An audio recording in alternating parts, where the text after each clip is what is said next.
we're going to talk about sales today. And the reason I want to do that is currently on our Speaking Accelerator, we have 95% women. And we recently just ran one of our Creating Your Signature Talk events. And one of the last things at the end is a call to action, something to invite the audience to do more with you, sell your products, sell your services. And you know what? They were so scared in terms of really bringing their product and your services, to a wider audience. And I, for example, this is Elliot, by the way, he's the co-founder of Speaker Express. In case you're wondering who the weird guy is, I'm not saying you're weird. Actually, I said it. Oh, me? But okay. what I wanted to say, do you remember when I used to sell, when I started selling?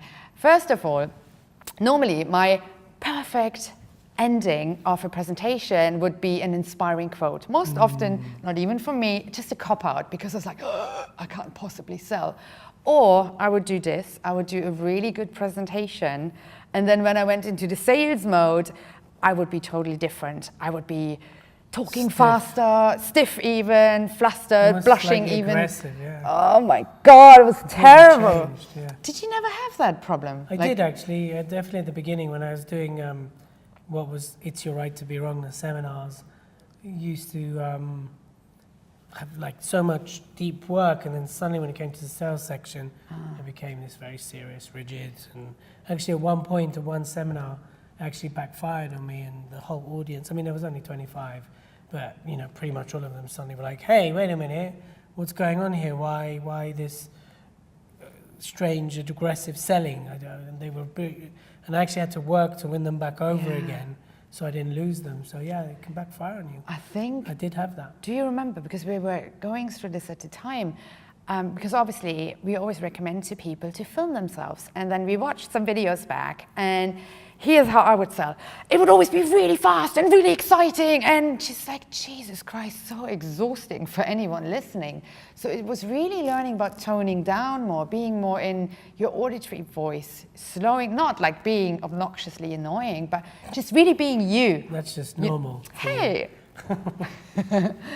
But what has helped for you? The same. I mean, I remember, because a lot of people do pitch in their visual of their voice. Yeah. So it's up here because they're excited about selling.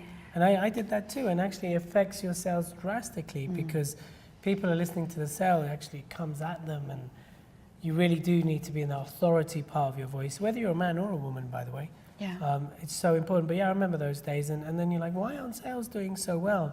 And everything matters, all the details, like the tone of your voice, like the structure of your presentation, like how you lead the audience gracefully, non-manipulatively, to want to buy from you. There's all these things really count. And a lot of people just seem to replicate what a lot of other people do because they see it works, and they do it so bad. Yeah. And women can sell, should sell, need to sell just as much as men. And I think, yes, women do sell differently, but it's still important that they sell. Yeah. Finding your own style, I feel that's. But there's certain aspects that work that you want to incorporate. Yeah, like you have a certain structure. We will go into this, like in another video. Actually, that'd be a really good idea. But not only that, like yes, you have the structure, but you also do it your way.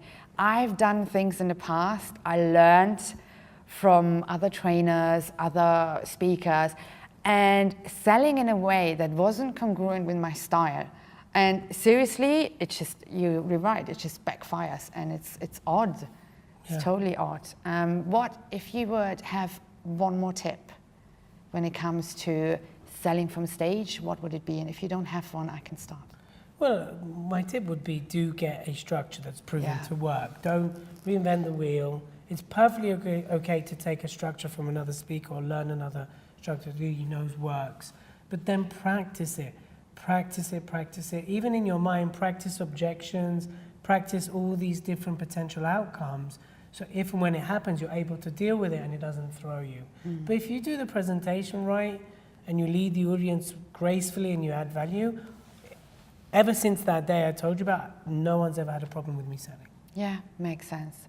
My favorite tip actually is, and I probably learned this from you, start very early at your presentation to seed it, to mention it along the lines of maybe in the first, depending on, let's say you do a 45-minute presentation, within the first 5-6 minutes, say something like, hey, you know, we have an event coming up and I'd love to invite you to it, and I'm going to do this at the end of my presentation. Something like that. So they know something is coming. And that's really, really important, because then it's not suddenly out of the blue, Yeah. oh, sales pitch. Where's that coming point. from? Yeah, I had this great business, suddenly she sold. Yeah, good. At the beginning. And later I'm going to tell you how we can work together. People want to know. Most people know it's coming, but it's just a matter of respecting your audience. Makes sense. Cool. Thanks for watching. If you want to come to one of our events on our website, speakerexpress.co.uk, we'd love to meet you in person.